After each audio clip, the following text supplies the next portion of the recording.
потоки информации, то есть это объемы информации, мы это увеличили за последние годы в разы, 4-5 разов.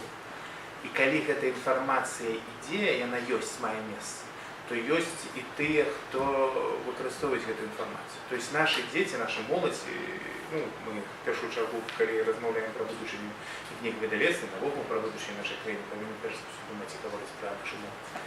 Яны ўспрымаюць значна большы поток інфармацыі, чым мы, але не праз чытанне, а праз іншыя сродкі. Ну, гэта вы ведаеце, і з гэтых відаў інфармацыі вельмі шмат, асабліва ў апошні час. Вось у чым. То есть яны не чытаюць ні папяровыя, ні электронныя кнігі, прыходзяць з гэтага сегмента чытання у іншы сегмент інфармацыі, дзе мы не можам уплываць на іх, уплываць на гэты працэс, які мае месца ў сучасным транспарце. Вось гэта мяне хвалюе больш за ўсё. У нас не хапае літаратуры, не хапае, напрыклад, для того, каб юнак вырас і размаўляў на беларускай мове, патрэбна больш слоўнікаў, патрэбна больш дзіцячай літаратуры для настаўнікаў, наглядных якіх-небудзь выданняў цікавых. Вось, мне здаецца, у гэтым наша праблема.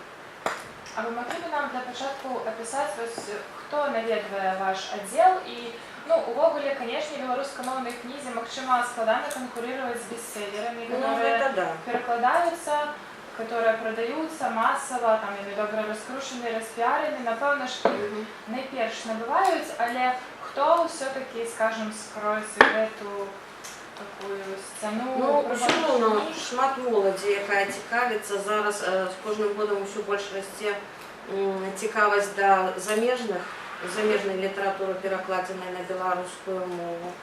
Як дзіцячай літаратуры, так і дарослай.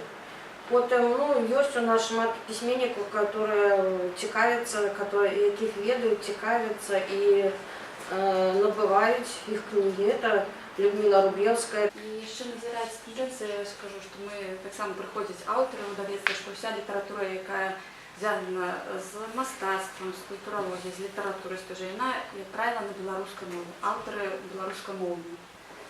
А література, яка по природознавчих науках, вона чомусь у нас іде на русской мові. Ось так можна сказати, що все залежить від автора, так само, хто приносить, на якій мові, як їм легче писати. То есть автор тоже, ну, выбирает натурально ж сам. Конечно, конечно. Робить выбор. Ну, а дальше вам треба реализовать гэтае выданне і што чакае чытач найперш? Ну, знов ж таки, наприклад, у серії «Енциклопедія народного майстра» у нас є книги як на русской, так і на білоруській мові. Яны разыходзяцца, знов таки, мабуть, тому що тема добрая, яны однолькова разыходзяцца. У нас есть нават прамое параўнанне, мы рабілі некалькі выданняў паралельна, адначасова на рускай мове, на беларускай мове. У нас быў такі эксперымент, мы выдавалі вялікі фотоальбом «Беловежское диво», адначасова быў рускі варыянт, быў беларускі. Беларускі варыянт разышоўся хутчэй. Опыт быў больш. Мы выдавалі ў аднолькавым падарункавым афармленні Короткевича «Дикое полявание короля Стаха». В оригинале на белорусской мове, зразумела, ее ідзе лепш. Мы выдали и на русской, потому что есть такая запатрабаванасць, есть и российский читач.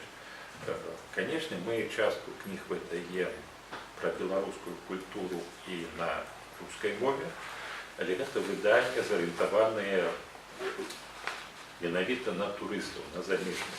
Яны вылучаюцца у тым ліку і зместам такім, можа, больш павярхоўным, такім шырокім, каб пазнаёміць з краінай.